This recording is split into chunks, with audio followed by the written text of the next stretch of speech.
सभी साथियों को नमस्कार। स्वागत है आपका श्री राम कोचिंग क्लासेज के ऑनलाइन प्लेटफॉर्म पर। आपका हार्दिक स्वागत, अभिनंदन। साथियों, ऑनलाइन की क्लास के क्रम में जो इतिहास का विषय चल रहा था उसमें महत्वपूर्ण राजनीतिक जो संगठन था या जो राजनीतिक जो हमारे यहाँ पर सत्ता थी वो थी सल्तनत काल। और सल्तनत काल में आपको पता है कि मुसलमानों का साम्राज्य शुरू हो गया था। भारत में जो नेतृत्व के अभाव के कारण बाहरी आक्रांताओं के द्वारा इस्लामी साम्राज्य की शुरुआत होती है। इनमें राजा या बादशाह के पद नहीं होते थे, उन्होंने सुल्तान का पद धारण किया, इसलिए सल्तनत काल कहलाया। लेकिन सल्तनत काल में जो है बहुत सारे वंशों का योगदान रहा है। उसमें मुख्यतः 5 राजवंश हैं और उन 5 राजवंशों में से पहला जो राजवंश अपन पढ़ रहे थे वो है मामलुक या गुलाम वंश। गुलाम वंश में जो पहला अपन को शासक पढ़े थे, इस मामलुक वंश का नाम कैसे पड़ा वो आपको ज्ञात है। पिछली क्लास में बताया था कि स्वतंत्र माता पिता की अगर संतान किसी की गुलाम हो जाती है और आगे चलकर अगर वो राजा बन जाती हैं तो वो मामलुक कहलाता है। इसी प्रकार कुतुबुद्दीन ऐबक है या इल्तुतमिश है, ये पहले प्रारंभ में जो है इनके माता पिता तो स्वतंत्र थे, लेकिन ये स्वयं किसी न किसी के दास या गुलाम रहे हैं, इसलिए ये मामलुक कहलाए। आगे चलकर जो सबसे पहला जो शासक हुआ है, सुल्तान हुआ है, वो पदवी तो धारण नहीं की, लेकिन गुलाम वंश का संस्थापक जिसे हम कुतुबुद्दीन ऐबक कहे हैं वो पिछली क्लास में अपन पढ़ चुके हैं। आज कि मैं गुलाम वंश में दूसरा शासक लेके आ रहा हूँ और उसका नाम है दोस्तों कौन सा, इल्तुतमिश। तो आपको ज्ञात है सबसे पहला जो राजवंश जो गुलाम वंश हम ले रहे हैं उस गुलाम वंश का संस्थापक कौन था, कुतुबुद्दीन ऐबक। कुतुबुद्दीन ऐबक के द्वारा उसे परिस्थितियों के अनुसार अपने आप को सुल्तान तो घोषित नहीं किया, लेकिन उसने दूरदर्शिता खूब थी, होशियार भी था, योद्धा भी था, पराक्रमी भी था और विद्वान भी था और धार्मिक भी था। इसके बारे में चर्चा अपन कर चुके हैं। इस गुलाम वंश का अगला जो उत्तराधिकारी आता है जो इससे और बढ़कर सिद्ध होता है, उस गुलाम वंश का समय जैसे होता है 1206 ईस्वी से लेकर 1290 ईस्वी तक। इसमें पहला शासक आप पढ़ चुके हैं जिसका नाम था कुतुबुद्दीन ऐबक। अब इसका दूसरा शासक जिसे हम लेके आ रहे हैं उसका नाम है इल्तुतमिश।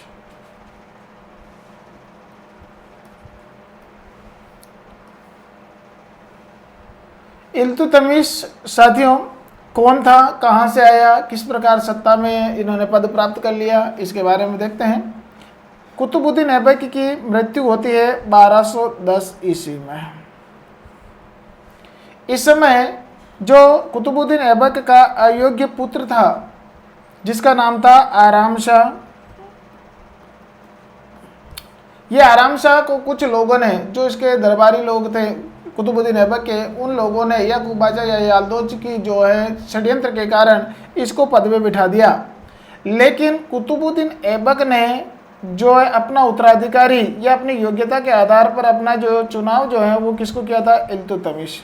इल्तुतमिश कौन था, इल्तुतमिश भी दास था किसका, कुतुबुद्दीन ऐबक का, लेकिन इससे कुतुबुद्दीन ऐबक का यह दामाद भी था। दामाद होने योग्य होने के कारण अगला जो उत्तराधिकारी जो है वो कौन बन जाता है, इल्तुतमिश बनता है। और इल्तुतमिश का जो शासनकाल है वो कितना रहा है, इसकी मृत्यु हुई है 1210 ईस्वी में और कब तक, 1236 ईस्वी तक जो है शासनकाल इल्तुतमिश का माना जाता है। अब इस दौरान इल्तुतमिश शासक तो बना, लेकिन इसके सामने जैसे ही शासक बना इसके सामने चुनौतियाँ क्या की, इन चुनौतियों का इसने जो है सामना किया था।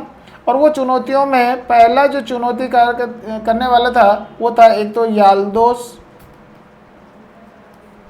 दूसरा जो था कुबाचा जो कि मोहम्मद गोरी के सेनापति थे। ये भी उतना ही हक रखते थे जितना कुतुबुद्दीन ऐबक रखता था, लेकिन कुतुबुद्दीन ऐबक ने जो उनके साथ रिश्तेदारी या किसी प्रकार की जो वैवाहिक संबंध स्थापित करके उसने तो अपना बचाव कर लिया। लेकिन अब जो है इल्तुतमिश के सामने इन दोनों के साथ चुनौतियां थी। इन चुनौतियों के कारण अब क्या होता है कि याल्दोज और कुबाचा के साथ, याल्दोज के साथ जो है 1215 ईस्वी में एक युद्ध लड़के उसका जो उन्मूलन किया गया, उसका नाश किया गया। उस युद्ध का नाम है दोस्तों कौन सा?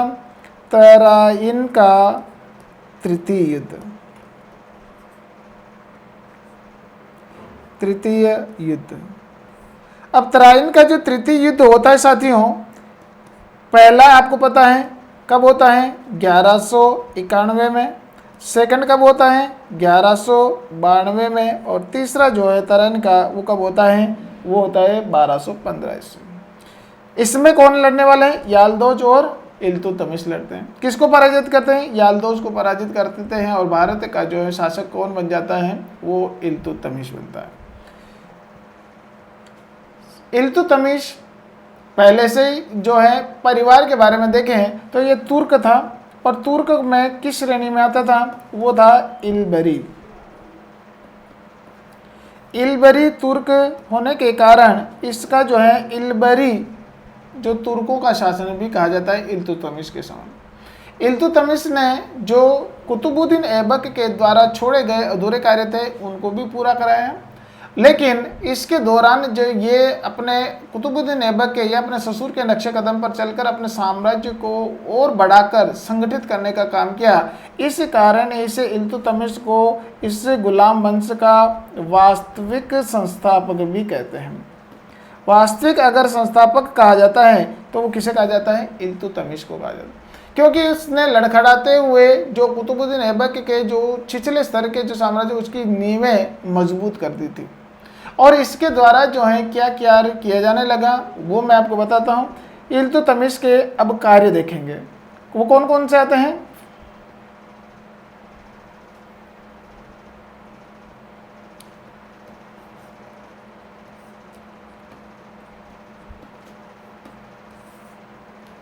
इल्तुतमिश ने जैसे सत्ता संभाली और उसने विजय अभियान चलाया। विजय अभियान के दौरान उसने कई युद्ध भी लड़े, याल्दोज कुबाचा से भी लड़े, अपने राजस्थान के जो स्वतंत्र होने वाले प्रदेशों को भी जीता। उसने जो है रणथंभौर पर भी आक्रमण किया था। क्यों?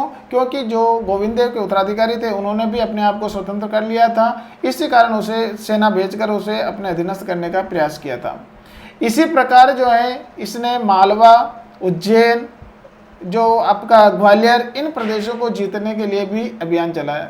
इसने जो भारत के पूर्वोत्तर क्षेत्र और भारत के पश्चिमोत्तर क्षेत्र दोनों तरफ उसने अभियान चलाए। राजस्थान के ईस्ट वाले प्रदेश में भी जीता।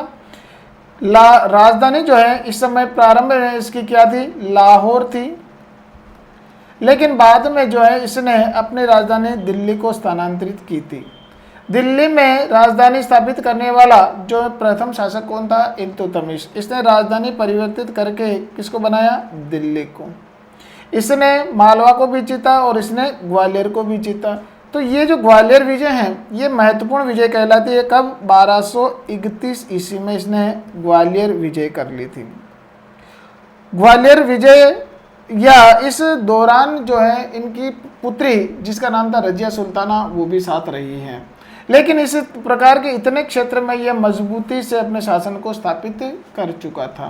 ये प्रमुख कार्य है कि पहला कार्य तो इसने राजधानी परिवर्तन लाहौर से दिल्ली को बनाया। आगे आता है दूसरे जो कार्य आते हैं उन कार्यों में बात आती है अगला कौन सा? कि राजधानी परिवर्तन करी। दूसरा, दिल्ली में इसने क्या क्या स्थापनाएं कराई थी? दिल्ली में इसके द्वारा एक तो कुतुब मीनार जो है उस कुतुब मीनार को पूर्ण करवाया। कुतुब मीनार को पूर्ण करवाया एक। दूसरा, दिल्ली में एक मदरसा, जो व्यवस्थित मदरसा की जो स्थापना है वो किसने की थी? वो की है दोस्तों इल्तुतमिश ने की है। आगे चलें, ये दिल्ली में दो कार्य हो। और इसने राजधानी जो है वो किसको बनाया? दिल्ली को बनाया। राजधानी दिल्ली को बना दिया।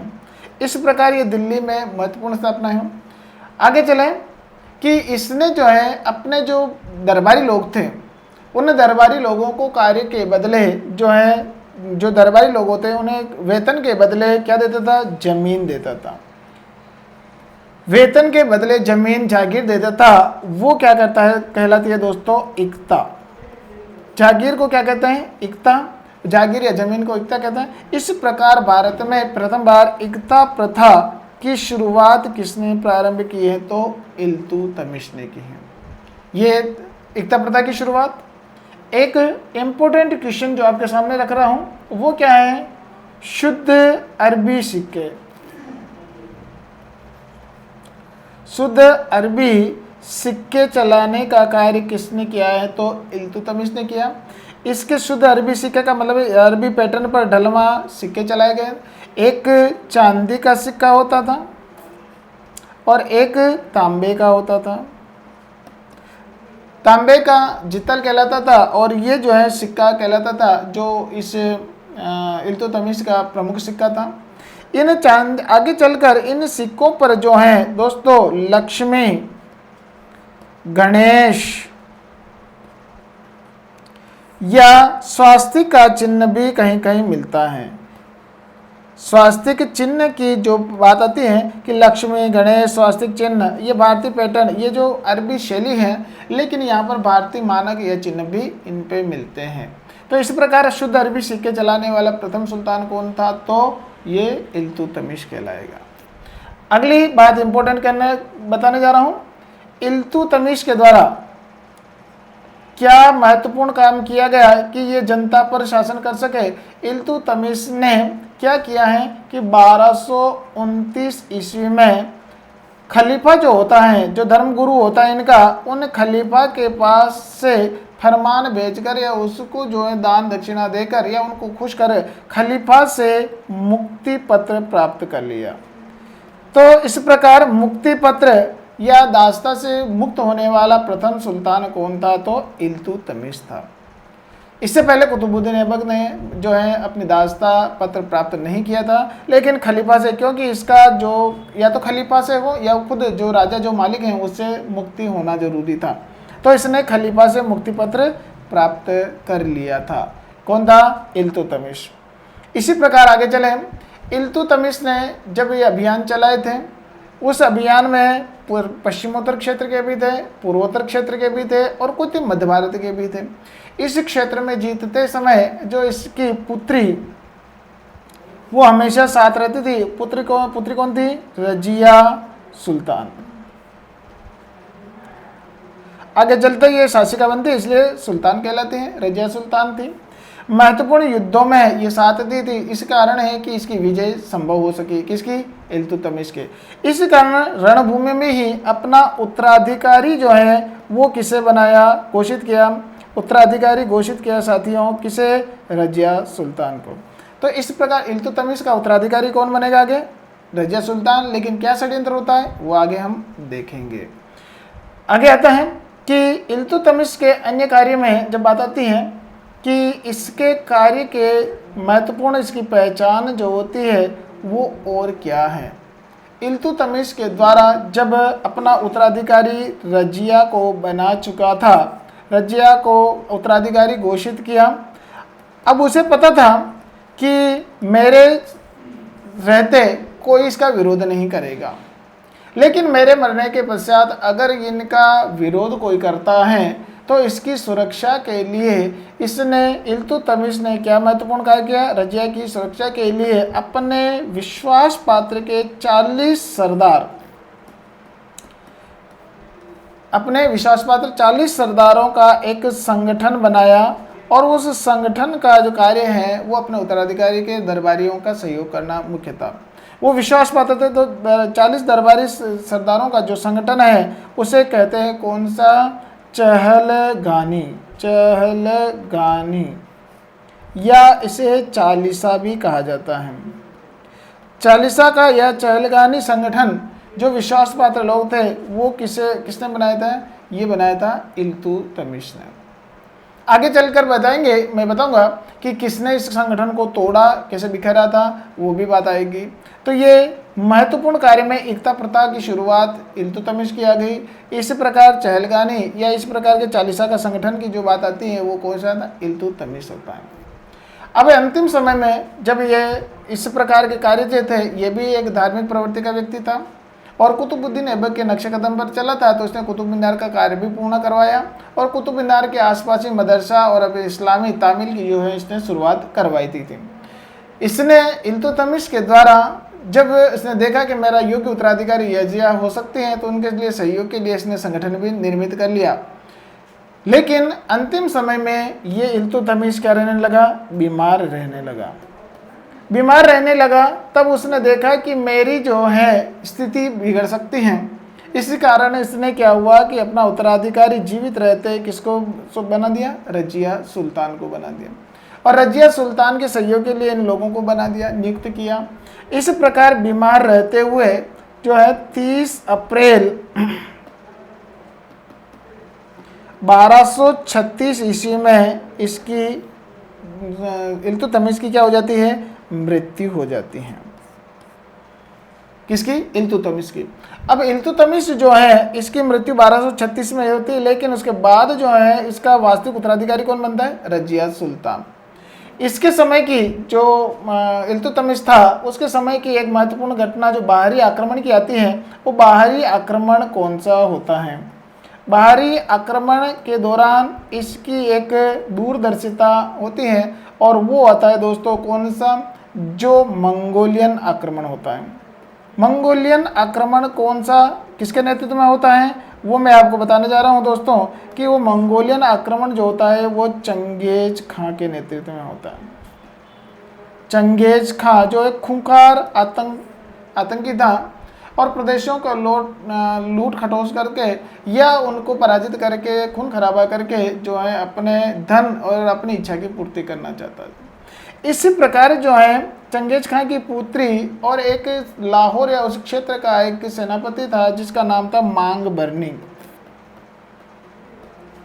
ये मांग बर्नी जो अपने याल्दोज कुबाजा के बीच में सिंध प्रदेश में जो रहता था, इस मांग बर्नी और चंगेज खां की पुत्री का प्रेम प्रसंग की चर्चा थी। इतिहासकारों के अनुसार यह भी कहा जाता है कि साम्राज्य विस्तार के दौरान चंगेज खां ने मांग बर्नी को जो है आक्रमण के लिए ललकारा। मांग बर्नी जो है इल्तुतमिश की शरण में आना चाहा, इससे जो है शरण मांगना चाहा, सिंध के वहाँ पर अपनी सीमा पर आकर इसने शरण मांगी, लेकिन इल्तुतमिश ने जो है दूरदर्शिता दिखाते हुए इसको किसी प्रकार की सहायता नहीं दी। किसको, मांग बर्नी को। इस कारण जो है मांग बर्नी की जो है पराजय करके ये चंगेज खां जो इससे खुश हुआ और वो वापस अपने रास्ते पर लौट गया।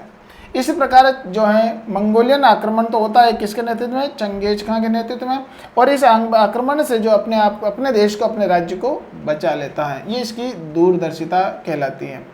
इसी प्रकार याल्दोज और कुबाजा जो थे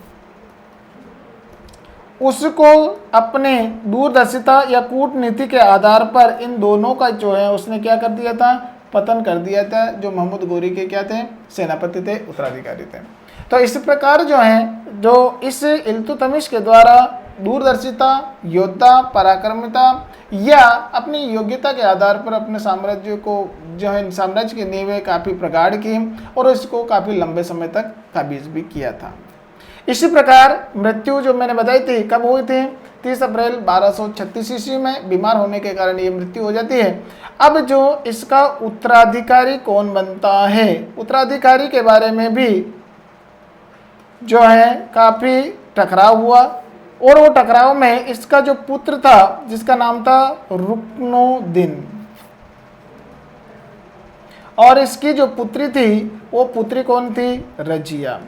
अब बताओ कि अपना उत्तराधिकारी जो है इल्तुतमिश ने किसे घोषित किया था, रजिया को, लेकिन उसकी मृत्यु के बाद उसके वादे को कौन निभाए ये जरूरी नहीं था। अब इसलिए वादे को निभाने वाला नहीं था तो इसके षड्यंत्रकारियों ने या इससे जो है नाखुश, रजिया से नाखुश जो थड़ा था, उन लोगों ने उत्तराधिकारी इल्तुतमिश के पुत्र रुकनुद्दीन को बना दिया।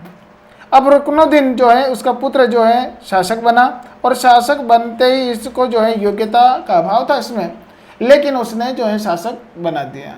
लेकिन अब जो है रजिया की क्या जो है कूटनीति होती है या क्या इस प्रकार के नीतिगत जो है व्यवस्था बनाती है जिसके कारण लोगों को रजिया क्या सुल्तान बनाने के लिए मजबूर होना पड़ा।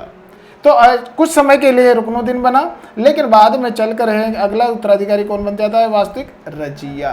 तो इसी प्रकार गुलाम वंश में पहला शासक हमने पढ़ा कुतुबुद्दीन ऐबक और दूसरा कौन पढ़ा, इल्तुतमिश। इस प्रकार जो अगला जो उत्तराधिकारी आ रहा है और वो कौन है, रजिया सुल्तान। देखते हैं साथियों कि रजिया सुल्तान जो है वो किस प्रकार से शासिका बनी और किस प्रकार से इसने शासन चलाया और किस प्रकार की घटनाएं घटी थी, वो मैं आपके सामने ला। यहाँ पर बात कर रहे हैं, अगला जो शासन आता है गुलाम वंश का, उसका नाम है रजिया सुल्तान।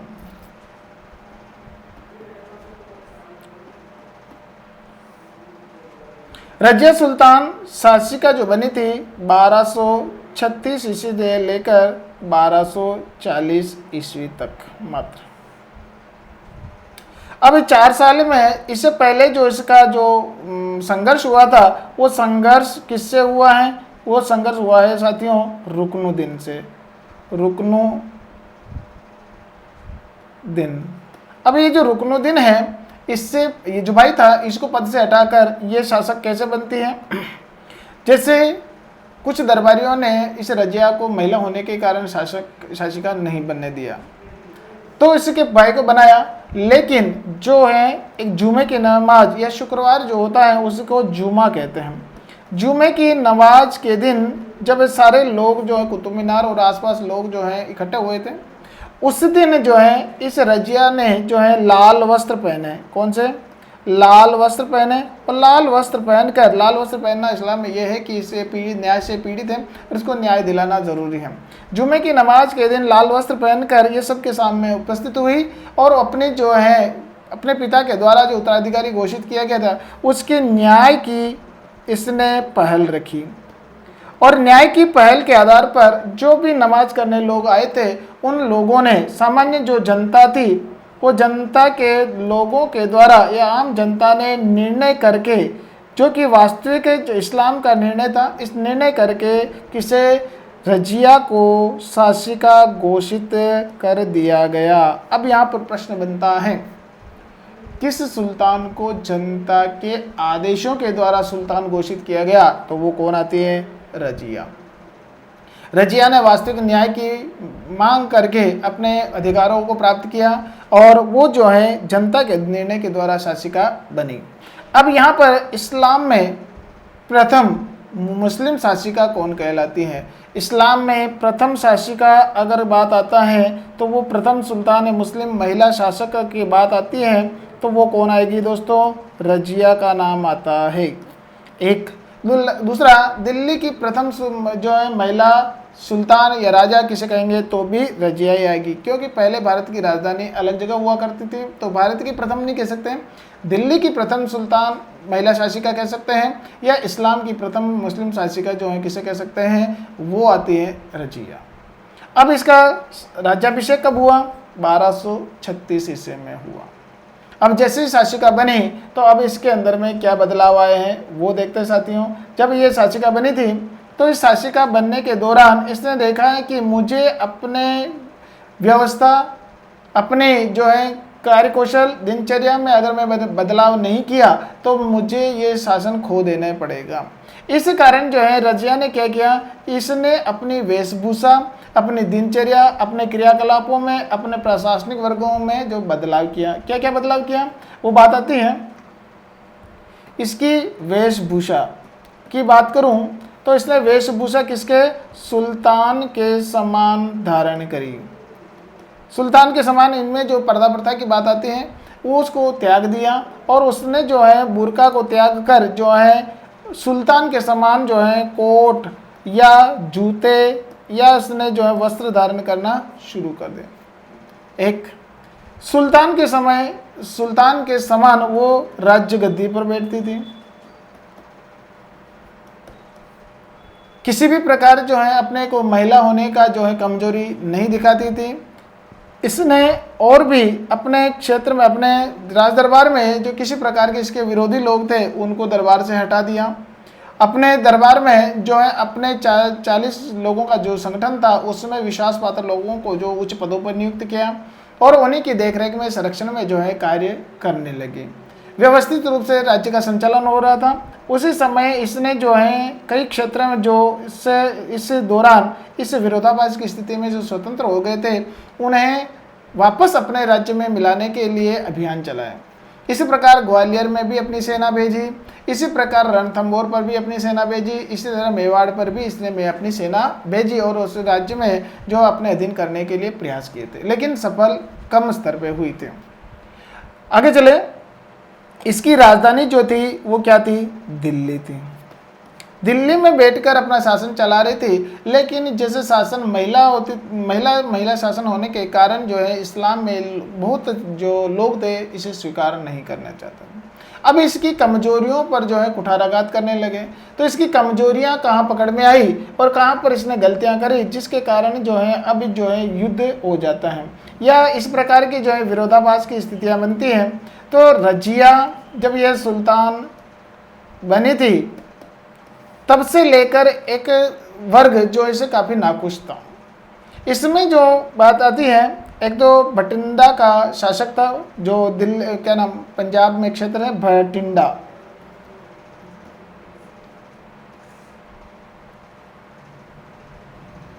और एक जो इसने गलती, भटिंडा का जो शासक था उस शासक ये इसको नेतृत्व देकर दिल्ली वाले लोगों ने उसे आक्रमण के लिए उकसाया। और आक्रमण के लिए उकसाने के पीछे कारण क्या था? एक मुस्लिम जो एक सरदार था, मुस्लिम सरदार था जिसका नाम था एतगीन। एतगीन क्या हुआ था? रूपवान था, अच्छा जो है अपने शारीरिक कौशलता के कारण जो है इस रजिया सुल्तान महिला थी, इसकी कमजोरी का फायदा उठाया। यह जो है रजिया ने जो है इस एतगीन के प्रति आकर्षक रही है। इसे जो है निम्न स्तर पर होते हुए दरबारियों की बिना सलाह से इसे जो है अश्वशाला का प्रधान बना दिया। अश्वशाला का प्रधान बनाने के पद को क्या बोलते हैं? आखूर। आखूर के पद पर इसको रातों रात पदोन्नति कर दी। एतगीन से निकटता होने के कारण जो है दरबारी लोग जो हैं अब इसके प्रति षड्यंत्र करने लगे। और किसे उकसाया? भटिंडा के शासक को उकसाया। और भटिंडा के शासक को उकसाने के साथ ही ये दिल्ली दरबार के लोग जो उसका साथ देने के लिए, जो कि रुकनुद्दीन के नेतृत्व में जो है या उसके जो साथी लोग थे उनके नेतृत्व में इसका साथ देने के लिए तैयार हुए। अंतिम समय की बात है 1239-40। इसके समय जब ये भटिंडा का शासक आया तो इसने जो है रजिया के ऊपर आक्रमण किया और रजिया को क्या बना दिया? रजिया को बंदी बना लिया। रजिया को जब ये बंदी बना लिया और अपने साथ कहाँ ले गया? भटिंडा ले गया। इससे भटिंडा से, ये शासक से जो पहले बात हुई थी कि हम दिल्ली वालों को जो है क्षेत्र छोड़ देंगे, लेकिन इसके बदले में जो है पैसा, धन या राज्य की सीमा का सही निर्धारण नहीं हो पाया। जब ये रजिया इसके भटिंडा के दरबार में बंदी थी, कैद थी, जेल में थी, उस दौरान जो है दिल्ली वासियों के दरबारों, सरदारों और भटिंडा के शासक के मध्य जो है मतभेद हो जाता है। अब मतभेद किसे? साम्राज्य को लेकर, धन को लेकर, उत्तराधिकारित्व को लेकर जो है मतभेद होता है। और मतभेद इतना हो जाता है कि वो लोग जो हैं दिल्ली वासी लोग जो है इसके प्रति, भटिंडा के शासक के प्रति जो है षड्यंत्र करने लगते हैं। जब ये बात जो है उसे यहाँ भटिंडा में पता चलती है और भटिंडा में पता चलती है तो ये क्या करता है कि रजिया को जब बंदी बना हुआ था, जेल में रखा गया था, उस जेल से में ही इसने शासक ने इसके साथ क्या कर लिया? विवाह किया। और विवाह करने के पश्चात रजिया और ये भटिंडा के शासक दोनों दिल्ली आक्रमण की ओर बढ़े और ये चाहते थे कि पुनः मैं रजिया को दिल्ली पर काबिज कर दूंगा और शादी होने के कारण जो वहाँ का कर्ता धर्ता मैं बन जाऊंगा। इसी प्रकार ये रजिया और भटिंडा का शासक जब दिल्ली की तरफ बढ़ रहे थे, 1240 ईस्वी में ये दिल्ली के बाहर क्षेत्र में जंगलों से होकर हरियाणा और पंजाब के बीच में वाला जो क्षेत्र है, इस क्षेत्र से बढ़ते हुए दिल्ली की तरफ लौट रहे थे, तब जंगल वासियों ने, कुछ जंगली लोगों ने इन दोनों की क्या कर दी दोस्तों? हत्या कर दी। 1240 ईस्वी में रजिया सुल्तान की क्या हो जाती है? मृत्यु हो जाती है। भटिंडा के शासक की भी क्या हो जाती है? मृत्यु हो जाती है। इस घटना के द्वारा, इस कारण जो है इस हत्या हो जाने से दिल्ली में फिर अराजकता की स्थिति हो जाती है। और अराजकता की स्थिति हो जाने के बाद जो पुनः जो दूसरे अयोग्य पुत्र थे इल्तुतमिश के, उन लोगों को जो है क्या बनाया? शासक बनाया। और शासक बनाने के बाद जो है दरबारी लोग अपनी मनमर्जी करने लगे थे। 40 जो चौगान वाले जो लोग थे वो अपने आप को कानून अपने हाथ में ले लिया और उन्होंने जो है अपनी सत्ता अपनी शक्ति को अपने हाथ में ले लिया था। अब उसमें जो है 40 लोगों का जो दल था उसमें जो बलबन और एक कुछ और लोग भी थे जो काफ़ी महत्वाकांक्षी भी थे और मौके का फ़ायदा उठाकर जो है ये साम्राज्य पाना चाह रहे थे। तो 1240 में इनकी मृत्यु हो जाने रजिया की मृत्यु हो जाने के बाद जो है अराजक स्थिति होती है। लेकिन रजिया सुल्तान के बाद पुनः गुलाम वंश का अगला जो उत्तराधिकारी है वो कौन आता है? उस गुलाम वंश का जो चौथा और अंतिम महत्वपूर्ण जो शासक आता है उसका नाम है दोस्तों बलबन। अब ये जो बलबन है ये गुलाम वंश का अंतिम शक्तिशाली शासक होगा, न कि अंतिम शासक। और इस बलबन के द्वारा इस प्रकार से जो है जो षड्यंत्र होने वाली स्थितियां थी, जो भी किसी प्रकार की खिलाफत की स्थिति थी उनको तलवार के बल पर अपनी ताकत के बल पर अपने राज्य में मिला दिया और इसने जो है देवत्व का सिद्धांत या राज्यत्व का सिद्धांत लागू करके पूरी ताकत अपने पास ले ली। और जिस प्रकार राज दरबार में जिस प्रकार की उथल पटक थी या उथल पुथल थी उसको शांत कर दिया। तो अगला शासक जो हम पढ़ेंगे वो कौन सा होगा? बलबन।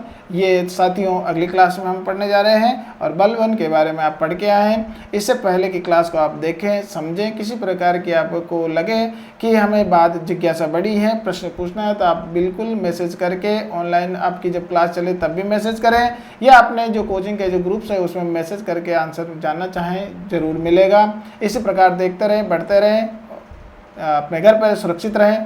थैंक यू दोस्तों।